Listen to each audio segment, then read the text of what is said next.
So when you describe the left as using the Tower of Babel, I'm like, lots of messages, no one understanding each other, talking over each other, not a cohesive group. And for a very long time, I've been saying the right, quote unquote, right, seems to do politics better. And the reason for that is they do get behind one message. Even if they hate someone who talks about grabbing pussies, once he's the president, they get in lockstep and he is their leader no matter what. Whereas the left, if they don't like your message, even if you're in the same team, they kick you out of the boat. That's what I've experienced. Yeah, well, that's the historical pattern of the left, unfortunately, in many, not all cases. This we don't value communications with the public very much on the left.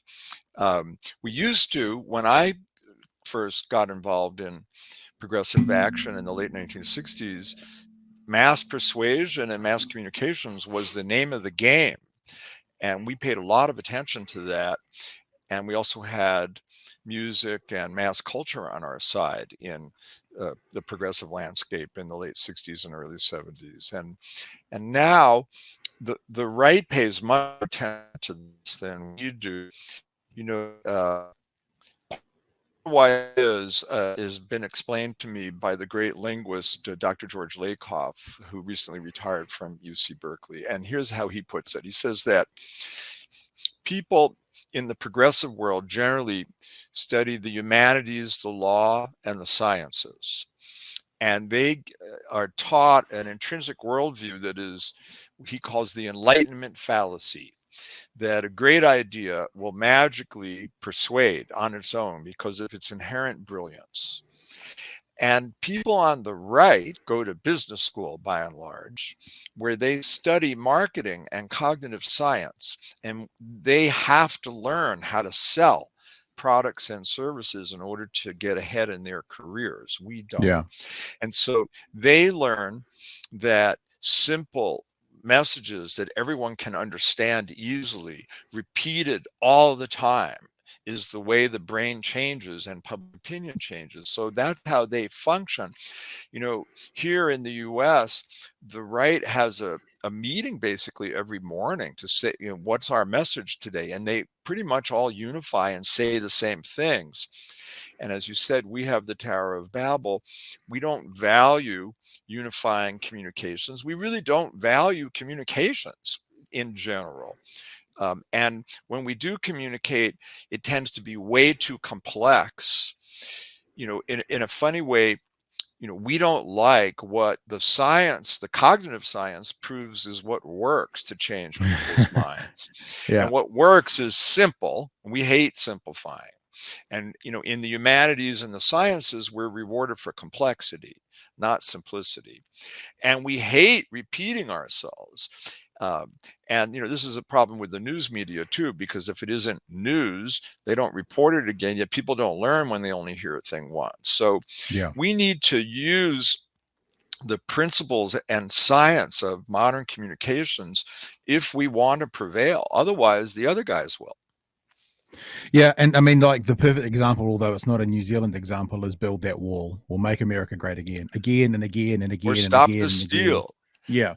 Yeah, and now make America great again has now been turned into a descriptor that everyone uses, including the mainstream media, to describe a group of people. So not only has it been right. not only has it been used, by Donald Trump to do that repetitive thing as a simple message, it's now become a part of our parlance, our colloquial way of describing a group of people, and everybody uses it. So That's it's certainly done its job. And I was thinking, we've got an election next year here in New Zealand, and I was thinking, and listening to you through the last month or so and reading some of your stuff, it made me kind of think, oh shit, even I've fallen into this trap, because our right-wing party in New Zealand, the National Party, is nothing like Trumpian, America at the moment. But the conservatives sitting on the right party, right? Sure. They do it. They have the same lines they repeat again and again and again. And for the past few months, I've been joking about I'm looking forward to the election next year, because what we're going to do is we're going to watch the debates live, and we're going to have a bingo card. And every time they say those lines we're hearing them say all over again, we're going to tick it off and have a shot. But as I was thinking, hang on, But that means that they've done the job you're talking about, because if they're repeating those lines enough for me to put them on a bingo card, then that's exactly what you're describing. So I've kind of fallen into the trap of being affected by it without even realizing. That's well, it does work on the subconscious. As people are exposed to language, we form circuits in our brain. The linguists call them frames. They're actual circuits from repetitive exposure to language. Right. And successful communications tends to instantly activate one of those existing mental circuits or frames. For example, in the climate world, which is what I focus on now, if you say net zero, most people don't know what you mean. You're not activating an existing mental circuitry. If you say we have to stop pollution, everybody knows what you mean instantly, and no one likes pollution. So we have to learn to work within these simple concepts that activate the brain so that people can understand what we're talking about.